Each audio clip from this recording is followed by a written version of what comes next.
He appeared in my life so discreetly. Before I tell you, don't forget to like and subscribe. You won't believe what it all led to.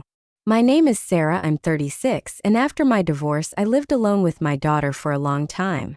But one day, her new husband came into the house. My son-in-law, tall, self-assured with a steady gaze. I tried to remain calm. After all, I was older and wiser. But every time he politely said, "Sarah, can I help you?" something inside me trembled.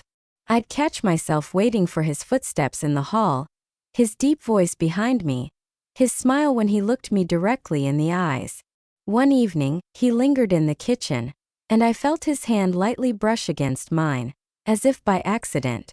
But the touch burned and he whispered, "You have no idea how hard it is for me to keep my distance." Those words changed our relationship forever, because it was then that I realized a dangerous game had begun between us. One neither of us wanted to leave.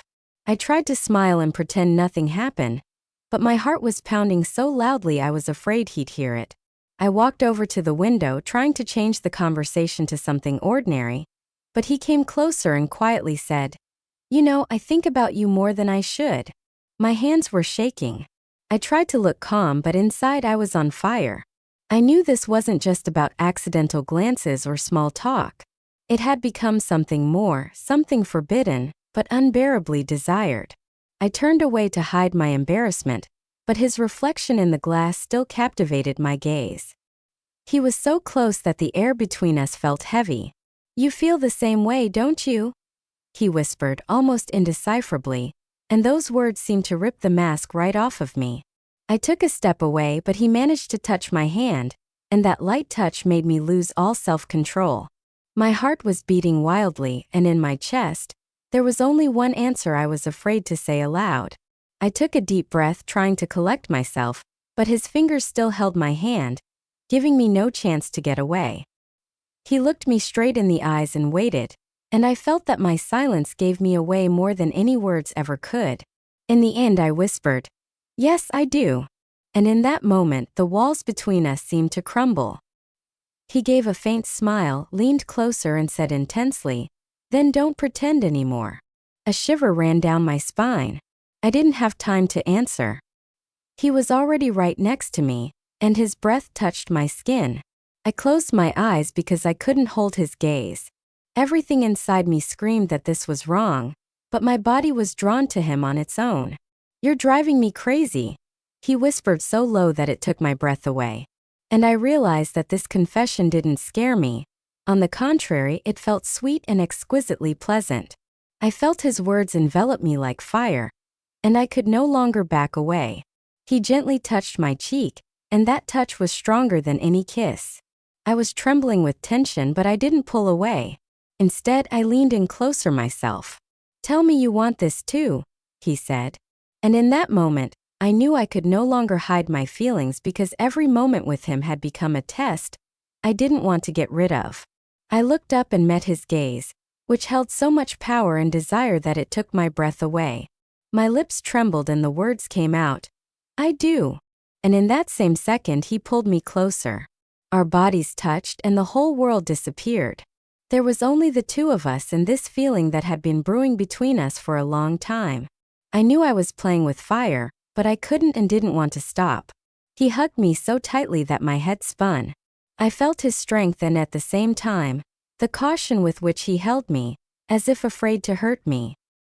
His lips glided along my cheek, but he wasn't in a hurry, as if savoring every second of our closeness. I pressed myself against him and inside me, everything was a mix of fear, desire, excitement, and joy. I knew we had crossed a line from which there was no turning back, and my heart was beating even faster because of it. "You have no idea how long I've waited for this," he whispered in my ear. And at that moment I trembled all over, as if from electricity. I closed my eyes and allowed myself to get lost in the moment, knowing I couldn't resist anymore. And for the first time in a long time, I felt like not just a woman, but the one for whom all the rules are forgotten. I only heard his voice and my own breathing. Everything else seemed to have vanished. He held me so close that I could feel his every breath, his every movement. And it was driving me mad. "You have no idea how hard I fought this," he said. His words burned hotter than any touch, and I realized he'd felt the same way I had all these months. I ran my hand over his chest, feeling how fast his heart was beating, and whispered, "Why fight, if we've both already lost?" He froze and looked at me so intently that I couldn't take it and closed my eyes, and then his lips met mine. The kiss was long and eager, as if we were making up for all the lost time. I pressed myself against him, feeling that every second was becoming more dangerous and forbidden. But that's exactly what gave us strength. His arms held me tighter, and I realized that a life full of secrecy and risk awaited us.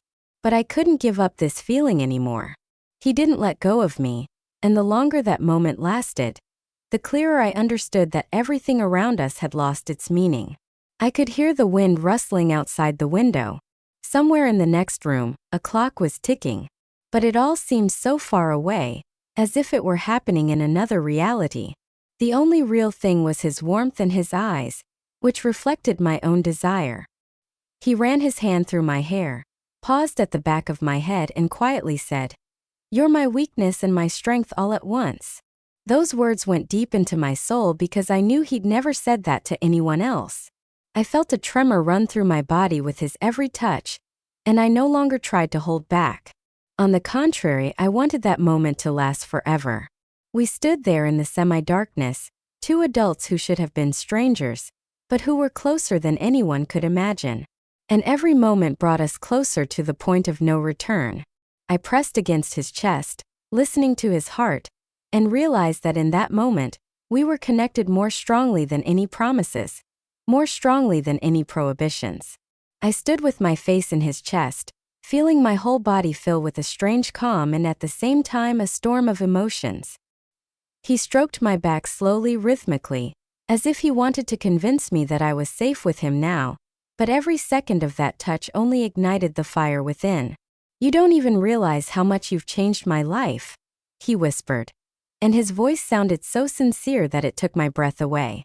I lifted my head and met his gaze, which was full of tenderness and strength, and I realized that this man had become more than just my stepfather. He had become something much more than I could ever admit to myself. His kiss came over me again, but this time there was less eagerness and more warmth. It was as if he wanted to show that I wasn't just a fleeting weakness for him, but a choice made from the heart. I hugged him tighter and whispered in response, "I'm scared, but I'm even more afraid of losing you." He smiled, ran his hand over my face, and said, "We'll get through this if we stick together."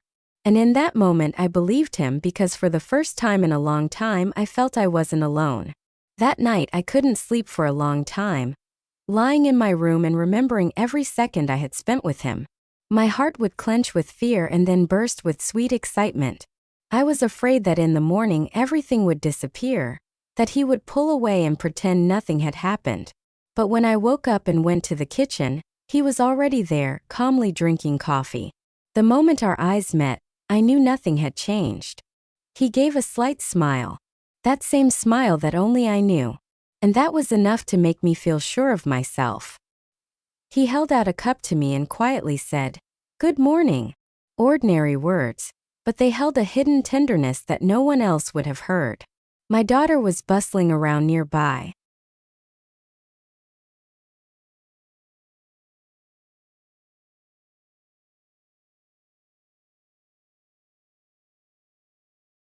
Unaware of anything, and I sat across from him, pretending to just be having breakfast, though inside, everything was singing with joy. In that moment I realized that our secret would become a part of everyday life. It would be hidden in the small things, in his glance across the table, in a barely noticeable touch, in words spoken so quietly that only I could hear. And even if it was dangerous, it was this hidden game that made my life truly alive. With each passing day, this secret grew stronger. I learned to hide my feelings behind a habitual smile, and he masterfully played the role of the strict and calm man of the house. But if we were alone for even a minute, everything changed. His gaze would become intense, and my hands would treacherously tremble.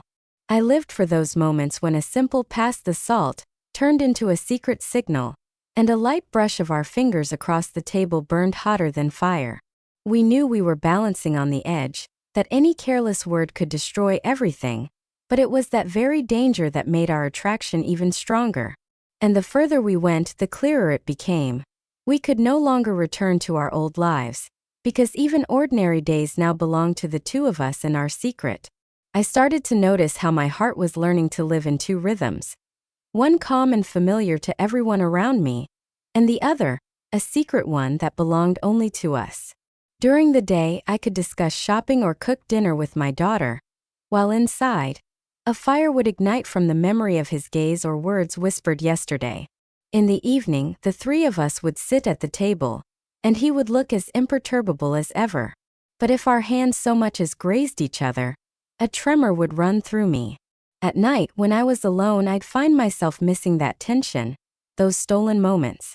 I lived for them like air. I knew we were walking a dangerous path, but every new day only convinced me more that I could no longer give him up. Sometimes I'd find myself starting to fear my own feelings, because they were becoming too obvious, too strong.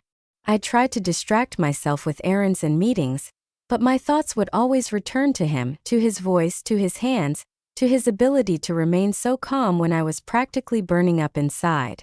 One evening, we were alone in the kitchen. My daughter had gone to a friend's, and the house was quiet. He was washing the dishes and I stood next to him drying the plates. It was an ordinary thing to do, but every movement felt too intimate. We exchanged a few words about nothing in particular.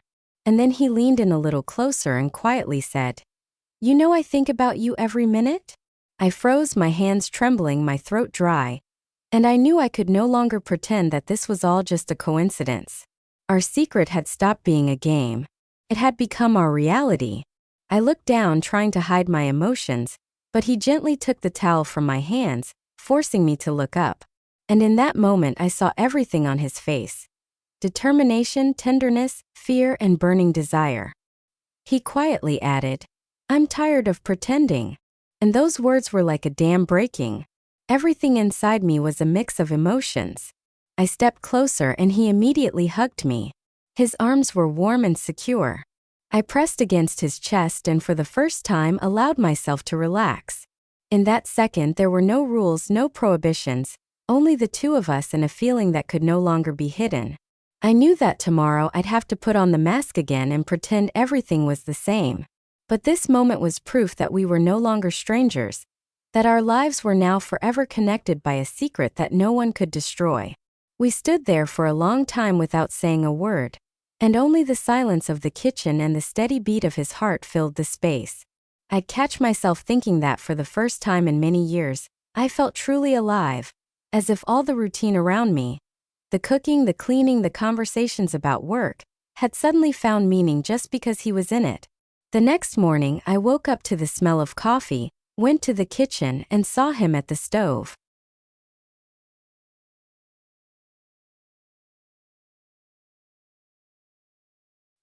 He was calmly frying eggs, as if it were the most ordinary morning, and only his glance over his shoulder said more to me than any confession ever could. "Sit down," he said so simply, but I heard care and hidden tenderness in those words. I sat down at the table, and while my daughter was talking about her plans for the day, our eyes met, and I realized that now every single one of the most ordinary moments would hold our secret, and this secret would become a part of my everyday life, a part of myself. I tried to act naturally, laughing at my daughter's stories and discussing small things, but inside I always felt his gaze. He knew how to hide his emotions, but I had learned to read even the subtlest hints. A slight movement of his eyebrows, a pause in his words, a moment he held his gaze on my face. This was our secret language that no one else understood. During the day, I would do chores around the house, but his every appearance filled the room with tension. In the evening, when the three of us were watching TV, he would sit in an armchair nearby, and even the simple position of his hand on the armrest made me freeze, because I knew that if we were to be left alone, that casual gesture would turn into a touch. I started living in this dual world. Ordinary conversations, everyday worries, and a hidden, passionate reality that belonged only to the two of us. Sometimes I'd find myself looking forward to the evenings more than any holiday, because that was when there was a chance to be with him for at least a minute without witnesses. One day, my daughter was late getting home from work, and we were sitting in the living room. He held a book in his hands and I pretended to be watching TV, but in reality I was only watching him.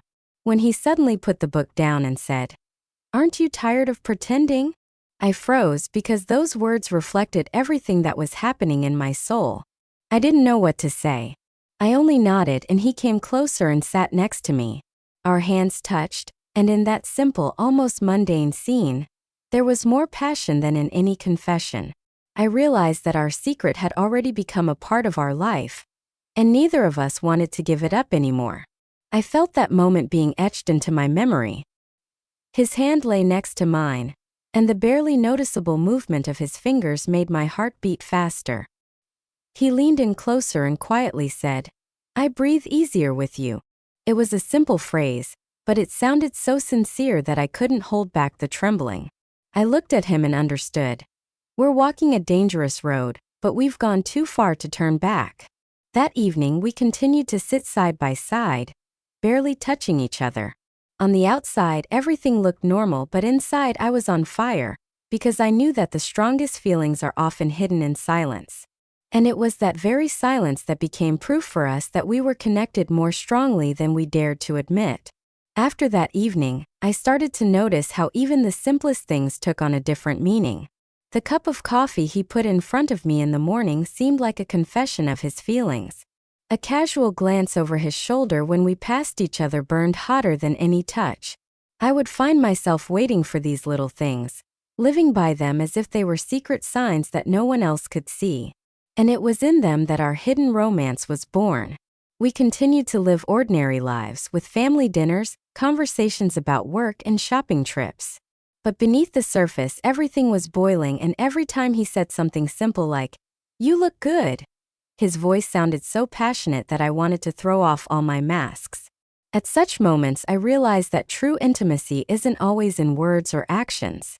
It can be hidden in everyday life, in habitual gestures that mean nothing to others but are a passionate secret for us. With each passing day, this secret wove itself more deeply into my daily routine. I could be standing at the stove stirring soup, and he would come into the kitchen just for a glass of water. His presence alone would take my breath away. My daughter would calmly talk about her day.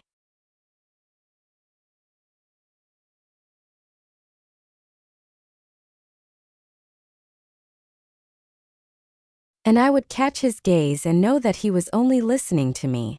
In the evenings, the three of us could sit in front of the TV, and to an outsider we looked like a normal family.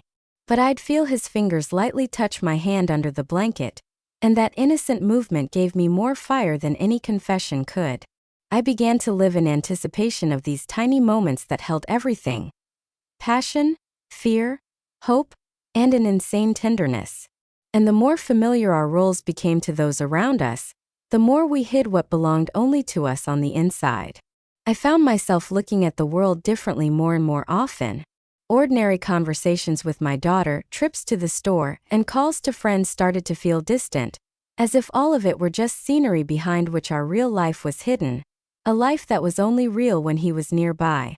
I learned to read his silence, to understand his smile, to distinguish the shades in his voice. And that ability became more valuable to me than any words. In the evening when he came into the room, I might not look up, but everything inside me would flip over at the sound of his footsteps, and I knew that no other woman in the world could feel him the way I did. In this simplicity of everyday life, our secret story was born, passionate and impossible. But it was the very thing that made me feel alive. Sometimes I would find myself waiting for simple moments more than for holidays. A trip to the store when he helped me carry the bags, a short car ride when we would be silent, but every second was filled with electricity. Even his morning good morning sounded as if it were meant only for me, and that was enough to make my head spin all day. My daughter could laugh, telling stories, and I would sit across from him and think only about the fact that under his calm face, he was hiding the same feelings that were burning inside of me. And in those moments I realized that true romance isn't born from loud words and confessions, but from the little things that no one but the two of us can notice. One evening, we were all sitting at the table, and the conversation was about trivial things. My daughter laughed, not noticing a thing, and I caught his gaze, warm and confident, and I understood. Now we have our own story, hidden in every touch, in every quiet word, in every moment of silence. This had become a part of my life, my secret and my strength. And I knew that no matter what destiny held, he would always be the one who changed me forever.